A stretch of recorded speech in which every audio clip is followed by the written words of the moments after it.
এবার ফোনে ডিজিটাল অ্যারেস্টের ভয় দেখানো হলো দুর্গাপুর নগর নিগমের প্রশাসক মণ্ডলী চেয়ারপারসন অনিন্দিতা মুখোপাধ্যায়কে। কাশ্মীরে সন্ত্রাসবাদীদের সাথে যোগাযোগ রাখার অভিযোগ তুলে দিল্লি পুলিশের নাম করে দুর্গাপুর নগর নিগমের প্রশাসক মণ্ডলী চেয়ারপারসন অনিন্দিতা মুখোপাধ্যায়কে ফোন প্রতারকদের।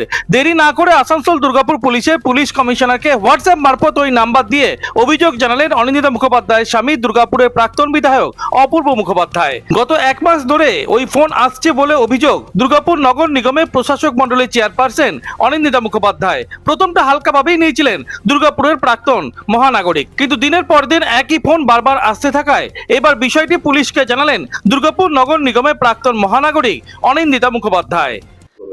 এটা বেশ শুরু হয়েছিল মাসখানেক আগে।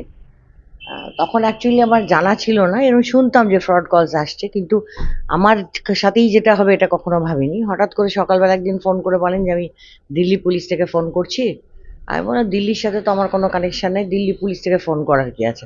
ঠিক আছে, তাহলে আমি লালবাজারে ট্রান্সফার করছি, লালবাজার থেকে আপনার সঙ্গে কথা বলবে। আমি বললাম হ্যাঁ বলুন, কী প্রয়োজন আছে। আমি চেয়ারপারসন দুর্গাপুর মিউনিসিপ্যাল কর্পোরেশন।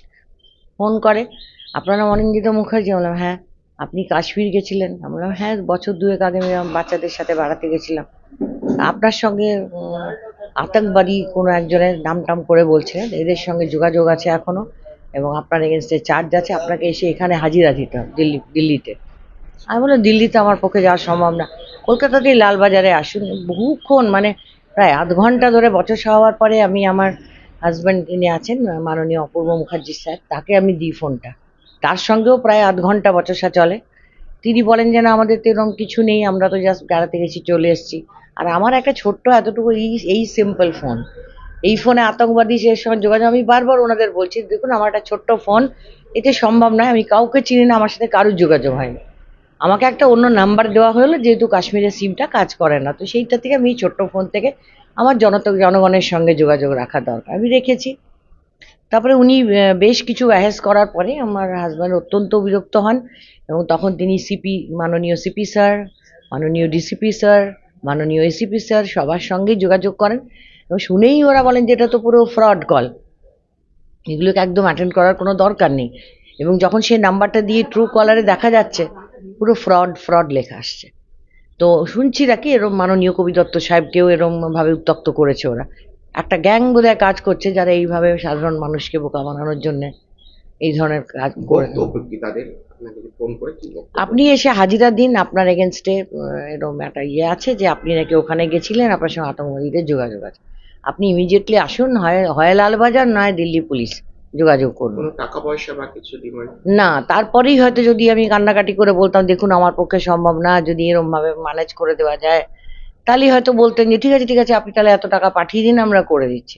এটাই ওদের একটা, আমার মনে হয় যে পুরো একটা গ্যাং এটাতে কাজ করে।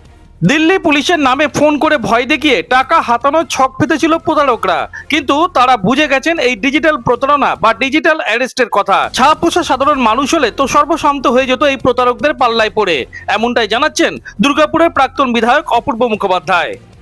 এই জুমলা তো চলছেই, এটা ভয়ঙ্কর জুমলা, আজকে সারা ভারতবর্ষব্যাপী এটা চলছে, আর এতে সাধারণ মানুষ ফ্রড হচ্ছে। আমি অ্যাডমিনিস্ট্রেশনের কাছে একটা কথাই বলবো যে এগুলোকে কড়া হাতে আপনারা দমন করুন, আপনারা অন্তত ওয়াচ করুন যে এই যে ইয়েটা চলছে, যে মাঝে যেমন ব্যাংক অ্যাকাউন্ট নিয়ে পরে আমাদের ওই গ্যাং কী বলে, ওই কী নাম জায়গাটা, আমাদের জামতাড়া গ্যাং, এ নিয়ে কিছুদিন ধরে হলো। এখন এই নতুন এই ট্রেন্ডটা একটা শুরু হয়েছে, যে ট্রেন্ডটা সাধারণ মানুষ স্বাভাবিকভাবে খুবই ব্যতিব্যস্ত। দুর্গাপুরের মানুষও এই ডিজিটাল অ্যারেস্ট দেখিয়ে দুর্গাপুরের মানুষকেও ফ্রড করেছে, একজন ব্যাংকের কর্মীকেও এরকমভাবে ফ্রড করেছে, আরও একজন ডিএসপির একজন আধিকারিক ছিলেন, তাকেও ফ্রড হয়েছে বেশ কিছুদিন আগে। তো এরা এই টার্গেটগুলোকে নিয়ে নামছে, যেটা স্বাভাবিকভাবেই আমার মনে হয় যে এটা শক্ত হাতে ধরা দরকার আছে, এবং সাধারণ মানুষকে এর থেকে স্বস্তি এবং শান্তি দেওয়ার জন্য, কেন ফোন এখন অপরিহার্য হয়ে গেছে মানুষের কাছে। দুর্গাপুর থেকে অনুরাধা সিংগুপ্তর রিপোর্ট, খাঁটি খবর।